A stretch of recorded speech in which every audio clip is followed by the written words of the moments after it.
Hello students हम कर रहे हैं क्लास 11 पॉलिटिकल साइंस राजनीतिक विज्ञान का पेपर 2025 एनुअल एग्जाम के लिए काफ़ी इंपॉर्टेंट पेपर है। 80 मार्क्स का है जिसका कोड है 028। राजनीतिक विज्ञान पॉलिटिकल साइंस सेशन 2025-26 के लिए बिना टाइम वेस्ट करें हम क्वेश्चन स्टार्ट करते हैं। फर्स्ट क्वेश्चन है आपका। फर्स्ट क्वेश्चन में पूछा गया है निम्नलिखित घटनाओं को उनके क्रम अनुसार व्यवस्थित कीजिए। तो सबसे पहली जो घटना हुई थी वो क्या हुई थी? सबसे पहले क्या हुआ था? सबसे पहले संविधान सभा की पहली बैठक हुई थी। बच्चे लिख देते हैं भारत स्वतंत्र हुआ था, तो पहली घटना संविधान सभा की पहली घटना ये सबसे पहले ही हुई थी क्रम के अनुसार। उसके बाद भारत स्वतंत्र हुआ, उसके बाद संविधान सभा में संविधान का अंगीकार किया गया और फिर संविधान लागू हुआ। सबसे लास्ट में संविधान लागू हुआ था। सबसे पहले संविधान की पहली बैठक हुई। नंबर 1 संविधान की पहली बैठक, नंबर 2 में भारत स्वतंत्र हुआ, नंबर 3 में संविधान सभा में संविधान का अंगीकार हुआ और फिर संविधान लागू हुआ। इस हिसाब से इसका आंसर होगा ऑप्शन सी। फर्स्ट वाले का आंसर हो जाएगा आपका ऑप्शन सी। नेक्स्ट क्वेश्चन है क्वेश्चन टू में पूछा है निम्न प्रश्नों के अभिव्यक्ति दीजिए। यहाँ पे असर्शन और रीजन पूछा गया है, कारण और रीजन। तो कारण है आपका पहले बोला राष्ट्रीय नागरिकता की अवधारणा यह मानती है कि हमारे राज्य हमें वह सुरक्षा और अधिकार प्रदान कीजिए जिससे हम आज विश्व में सम्मान के साथ जीने की लिए आवश्यकता है। बिल्कुल सही है इसका अभिकथन, ठीक है। और जो कारण है वह वैश्विक नागरिकता की धारणा यह है कि इससे राष्ट्रीय सीमाओं के पार फैली समस्याओं का निपटना आसान हो सके। तो इसका जो कथन है वो भी ठीक है और इसका अभिकथन भी जो है इसका यानी कारण भी सही है, परंतु दोनों के बीच में एक्सप्लेनेशन गलत है। जो एक्सप्लेन है वो क्या है? पहले वाले में तो आपको भारत के बारे में बताया गया है और दूसरे में जो है आपसे बताया गया इंटरनेशनल अफेयर यानी भारत से बाहर के बारे में बात करी जा रही है। इसलिए इसका असर्शन और रीजन दोनों मेल खाते हैं मगर एक्सप्लेनेशन गलत है, इसलिए इसका आंसर होगा ऑप्शन बी। इसका आंसर ऑप्शन बी होगा कि एक्सप्लेनेशन गलत है आपकी। क्लियर है। नेक्स्ट है a long walk to freedom पुस्तक के लेखक कौन थे? तो a long walk to freedom, वैसे तो यहाँ पे फ्रीडम फाइटर बहुत सारे हैं पर लॉन्ग वॉक टू फ्रीडम के जो लेखक थे, राइटर थे, वो नेशनल मंडेला थे। ऑप्शन बी इसका करेक्ट आंसर है। नेक्स्ट है भारत में कौन सा चुनाव प्रत्यक्ष रूप से नहीं होता? तो जो प्रत्यक्ष रूप से ना होने वाला चुनाव यानी अप्रत्यक्ष चुनाव। तो अप्रत्यक्ष चुनाव या प्रत्यक्ष रूप से ना होने वाले चुनाव वो चुनाव होते हैं जिसमें जनता की भागीदारी नहीं होती, मतलब उसमें पब्लिक के वोट नहीं लिए जाते डायरेक्ट रूप से, वो वोट जो है एमपी एमएलए देते हैं। तो अप्रत्यक्ष चुनाव एक ही चुनाव है, राज्यसभा का चुनाव। तो ऑप्शन फोर्थ का आंसर है, क्वेश्चन फोर्थ का आंसर है ऑप्शन सी। ठीक है, राज्यसभा का चुनाव जो है वो अप्रत्यक्ष चुनाव होता है। नेक्स्ट क्वेश्चन करते हैं क्वेश्चन फिफ्थ। क्वेश्चन फिफ्थ देख लेते हैं। क्वेश्चन फिफ्थ में बोला हुआ है हमें कॉलम दिया है, कॉलम ए और कॉलम बी, और मैच करने को बोला है। तो कॉलम ए में हमें दिया है जन्मसिद्ध नागरिकता, अर्जित नागरिकता, दोहरी नागरिकता और वंश द्वारा नागरिकता। और स्तंभ बी जो है उसमें दिया है कानूनी मानदंड द्वारा पूरा करने के बाद दी गई नागरिकता या माता पिता की राष्ट्रीयता के माध्यम से अर्जित नागरिकता। तीसरा दो राष्ट्रों की नागरिकता को मान्यता देना, या फोर्थ है किसी देश में जन्म लेने से अर्जित नागरिकता। तो जन्म सिद्ध नागरिकता का मतलब होता है वो नागरिकता जब हम किसी देश में पैदा होते हैं तो उसे हमें पैदा होते ही वो नागरिकता प्राप्त हो जाती है। तो जन्म सिद्ध नागरिकता का मतलब क्या है? किसी देश में जन्म लेने से अर्जित नागरिकता, यानी पहला वाला जो है वो फोर्थ को मैच करेगा। फर्स्ट किसके साथ है? फोर्थ के साथ। अर्जित नागरिकता का मतलब जो हमें कानून द्वारा मिलती है वो अर्जित नागरिकता हो गई सेकंड फर्स्ट के साथ। दोहरी नागरिकता वो नागरिकता जो हमें दो देशों में मिल जाए, दो राष्ट्रों में मिल जाए। और वंश द्वारा नागरिकता जो हमें माता पिता के कारण मिलती है। तो क्वेश्चन जो फिफ्थ है उसका आंसर ऑप्शन बी होगा। क्या होगा? Option B. क्लियर है बेटा। नेक्स्ट देखेंगे, नेक्स्ट क्वेश्चन देख लेते हैं। नेक्स्ट जो है वो है आपका क्वेश्चन नंबर 6। कथन दिए गए हैं सही विकल्प के हिसाब से। तो पहला कथन बोलता है स्वतंत्रता तभी सार्थक है जब सभी को समान स्वतंत्रता प्राप्त हो, यानी स्वतंत्रता का जब भी फायदा है जब को सभी को समान स्वतंत्रता हो, किसी को जाति के हिसाब से या धर्म के हिसाब से उसकी स्वतंत्रता को कम या ज़्यादा ना किया जाए। ठीक है, सभी को, चाहे वो किसी भी जाति के हों, किसी भी धर्म के हों, या कोई वो छोटे राज्य के हों या बड़े राज्यों के हों, मगर सभी को स्वतंत्रता जो है वो इक्वली मिलनी चाहिए, समान बराबर मिलनी चाहिए। दूसरा, स्वतंत्रता का प्रयोग दूसरों की स्वतंत्रता में बाधा डालने बिना किया जाना चाहिए। और दूसरा बोला है कि जब हमें स्वतंत्रता मिले तो उस स्वतंत्रता का मतलब यह है कि वो स्वतंत्रता जो है वो किसी और की स्वतंत्रता को परेशान ना करे। मतलब अगर हम पूजा कर रहे हैं तो ये नहीं है कि उस पूजा से हम किसी को परेशान कर रहे हैं, ठीक है, या हम कोई त्यौहार मना रहे हैं और वो त्यौहार इस तरीके से नहीं कि उस त्यौहार से दूसरों को परेशानी हो। यानी स्वतंत्रता जब हमारे को मिली है तो वो स्वतंत्रता का प्रयोग हम अपने लाभ के लिए तो करें, मगर उससे किसी को हानि ना हो। तो कथन 1 और कथन 2 का दोनों का आपको मतलब समझ आ गया होगा। तो कथन 1 और कथन 2 दोनों ही सत्य हैं कि स्वतंत्रता जब ही सार्थक होगी, जब ही सही मानी जाएगी, जब वो सबको इक्वली प्राप्त होगी। और दूसरा, स्वतंत्रता का प्रयोग हम तभी सही माना जाएगा जब वो स्वतंत्रता किसी का नुकसान ना करे। यानी क्वेश्चन नंबर 6 का आंसर होगा आपका ऑप्शन ए। क्लियर है बेटा? ऑप्शन ए क्यों होगा? क्योंकि हमें सभी का स्वतंत्रता का सम्मान भी करना चाहिए। नेक्स्ट क्वेश्चन है आपका, संविधान में संशोधन की शक्ति किसे प्राप्त है? यानी जो हमारा कॉन्स्टिट्यूशन है उसमें हम चेंजेस करते रहते हैं, क्योंकि हमें पता है संविधान क्या है।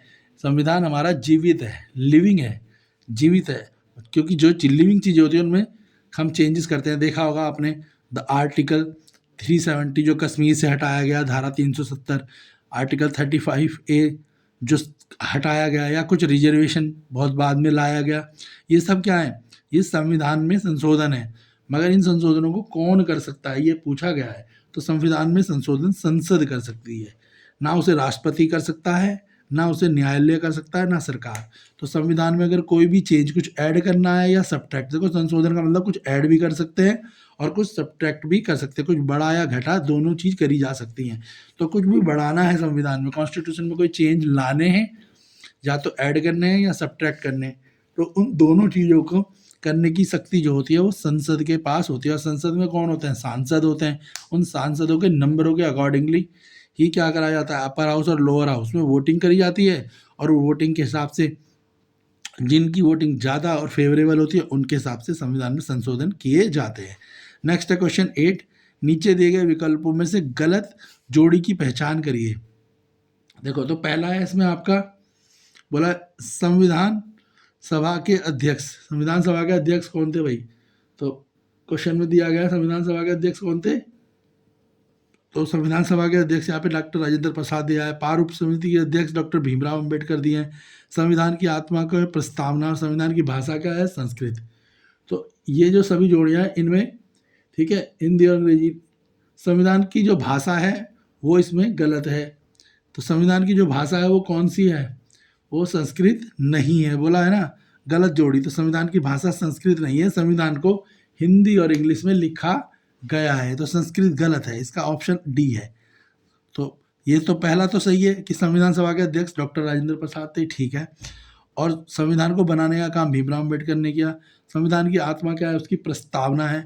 मगर संविधान सभा में जो भाषा, संविधान को जो बनाया गया वो हिंदी और इंग्लिश भाषा में बनाया गया था।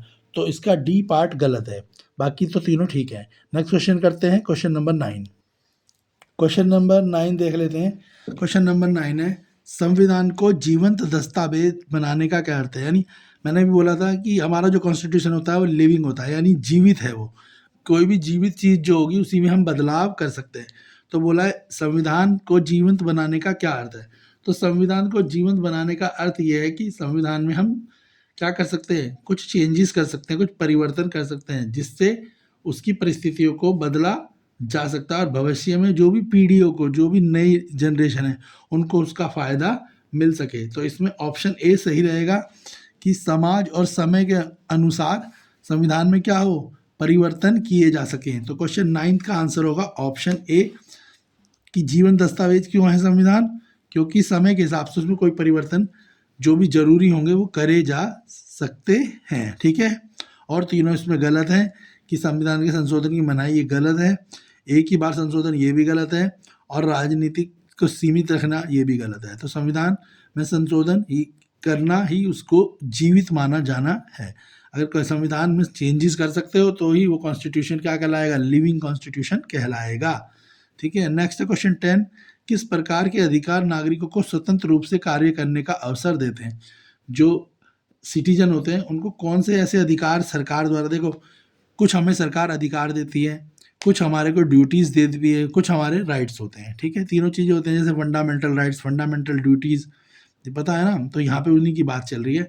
तो किस प्रकार के जो अधिकार हैं हर नागरिक को दिए जाते हैं ताकि वो स्वतंत्र रह सके, उसे कोई प्रॉब्लम आए तो वो उससे बचाए। तो कानूनी अधिकार ऐसे अधिकार हैं जिसके कारण हम कह सकते हैं दुनिया में यानी देश के सभी नागरिकों के लिए समान कानून है, चाहे कोई अमीर हो, गरीब हो, किसी जाति या धर्म का हो, अगर उसको कोई भी प्रॉब्लम हो तो कानून के द्वारा या कानून से अपनी सहायता ले सकता है। समझ आ गया?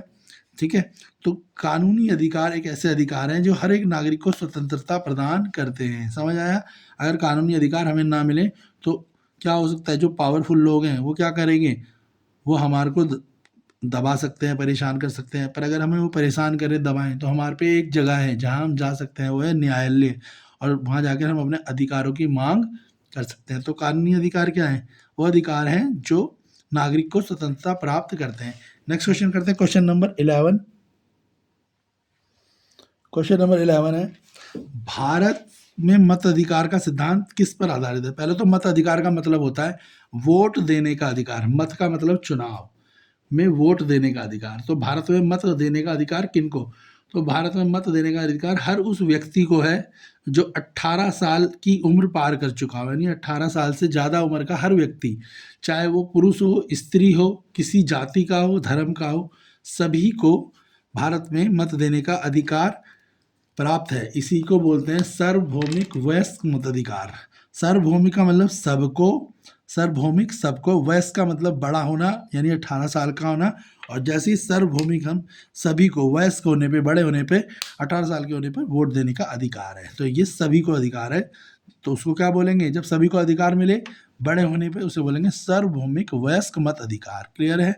नेक्स्ट है, मानव अधिकार का सबसे बड़ा उद्देश्य क्या है? ठीक है, तो मानव अधिकार का जो सबसे बड़ा उद्देश्य है वो क्या है? तो सबसे पहले तो मानव अधिकार पता होने चाहिए क्या होते हैं, यानी व्यक्ति को कुछ ऐसे अधिकार जिसके कारण वो समाज में इज्जत पूर्वक, रिस्पेक्ट पूर्वक जी सके। कोई ऐसा नहीं है, कोई गरीब व्यक्ति है तो ये नहीं कि कोई अमीर व्यक्ति उसकी मजाक उड़ा सके, उसकी इंसल्ट कर सके, ऐसा नहीं है। क्योंकि गरीब कोई व्यक्ति है, अगर वो काम करके खा रहा है तो किसी दूसरे व्यक्ति को ये अधिकार नहीं है कि वो उसका मजाक उड़ा सके। समझ आ रहा है? या कोई किसी निम्न जाति का है या कोई किसी उच्च जाति का है, ठीक है, उसका ऊंची जाति या निम्न जाति वाले का मजाक उड़ाया जा सके, तो ये नहीं है। ठीक है, तो मानव अधिकार का सबसे बड़ा उद्देश्य क्या है? मानव अधिकार का सबसे बड़ा उद्देश्य है मानव की गरिमा की रक्षा करना, यानी हर आदमी की रिस्पेक्ट की रक्षा करना। कोई जैसे कोई पंडित जी है, तुम उसका मजाक उड़ाओ कि वो पंडित जी कैसे कपड़े पहनता है, पंडित जी संस्कृत में बात करता है, तो इस तरीके से आप उसका मजाक नहीं उड़ा सकते। उसको जो है अधिकारों को क्या करना है, उसकी जो रिस्पेक्ट है उसकी रक्षा करना ही मानव अधिकार का सबसे बड़ा उद्देश्य है। या कोई निम्न जाति का है तो तुम उसे भी गलत सलत नहीं बोल सकते। तो समझ आ गया? तो मानव अधिकार का सबसे बड़ा उद्देश्य क्या है? मानव की गरिमा की रक्षा करना, यानी ऑप्शन ए इसका करेक्ट आंसर है। इसके बाद है सेक्शन बी, 2 मार्क्स के क्वेश्चन है। सेक्शन बी और सेक्शन सी की वीडियो जल्द ही हम बनाएंगे, तो वो वीडियोस भी आपको चैनल पे मिल जाएगी। बाकी प्रीवियस ईयर के पेपर भी हैं पॉलिटिकल साइंस के, इंग्लिश वगैरह के, आप उनको भी देखें जो आपके 2026 के एग्ज़ाम में काफ़ी हेल्पफुल रहेंगे। वीडियो को लाइक करें, शेयर करें और चैनल को सपोर्ट करें।